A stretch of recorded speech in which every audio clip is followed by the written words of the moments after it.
Specially thanks मेरो दाइ भाइलाई। अब यहाँबाट हाम्रो ब्लग सुरु हुन्छ र यो केक पठाउनु भएको छ उहाँहरूले काठमाडौँ बेकरीबाट। Thank you so much. र हाम्रो बेलुकाको डिनर स्पोन्सर पनि मेरो दाइ भाइ हुनुहुन्छ। यो भिडियो चाहिँ अन्तिमसम्म हेरेर साथ दिनु होला। सबैजनालाई धन्यवाद। मेरो एनिभर्सरी विस गर्ने जति सबैजनालाई थ्याङ्क यू सो मच भन्न चाहन्छु। र हामी एकदमै खुसी छौँ।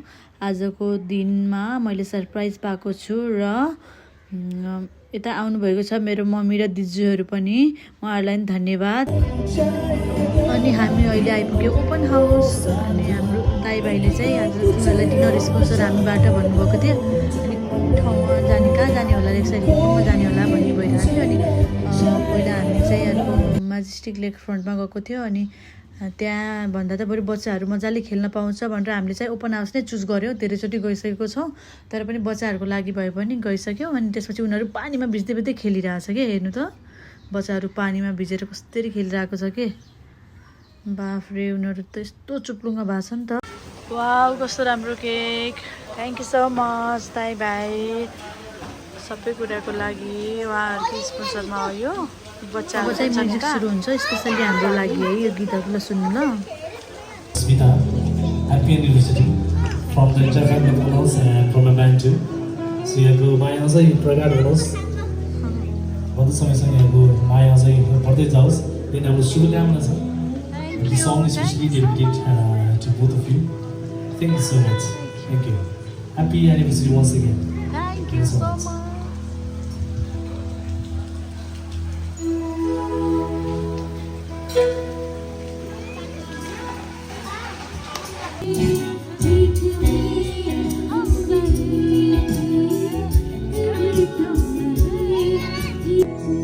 अब चाहिँ हामीहरू केक काट्दैछौँ। बच्चाहरूले ह्याप्पी बर्थडे भनिरहेछन्। अनि यही त रमाइलो, अझ हाम्रो लागि भन्दा नि बच्चाहरूको लागि रमाइलो हुन्छ कि एनिभर्सरीहरू, बर्थडेहरू त होइन।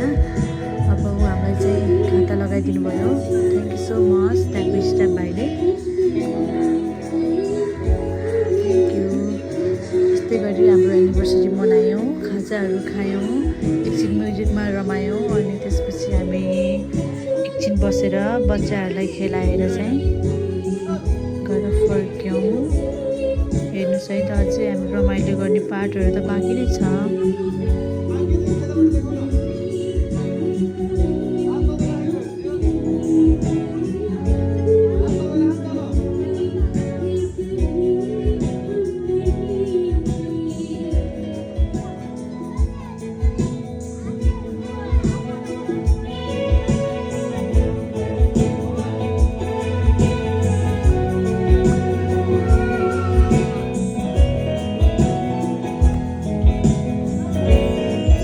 चाहिँ भिडियो अर्कै गरेर तयार सुरु गरेर खिचिदिनु भनेको थिएँ ब्लगको लागि, तर उहाँहरूले थाहा पाउनु भएन। अनि यस्तै गरेर खिचेको रहेछ। त्यो भएर मैले यस्तै नै हाल्नु पनि मन लाग्यो, अपलोड गर्नु पनि मन लाग्यो। अनि त्यसपछि भिडियोहरू पनि यस्तै रहेछ, ठिकै छ नि त, कहिलेकाहीँ केही हुँदैन भनेर चाहिँ मैले चाहिँ यही भए पनि अपलोड गरेँ।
भाइले चाहिँ एकचोटि केक खुवाएकोवाला एक्टिङ गर्नु न, म फेरि फोटो खिचिदिन्छु भन्दै हुनुहुन्छ क्या। यस्तो हुनुपर्छ भने फोटोग्राफरहरू हुँदा यस्तो गर्नु उस्तो गर्नु भन्ने पोस्ट सिकाउने अनि सबै आइडिया दियो भने चाहिँ हामीलाई नि एकदमै रमाइलो खुसी लाग्छ क्या। हामी त्यहाँ कन्फ्युज भइरहेको हुन्छौँ नि त।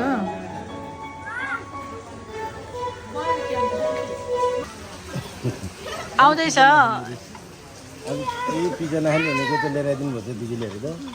ल हामीले केक पनि काटिसक्यौँ। अब यो गीत चाहिँ अस्मिताजी एन्ड प्रवीणजीको लागि भनिरहेको छ। जनम जनम जिउला सँगै सुनेर साथी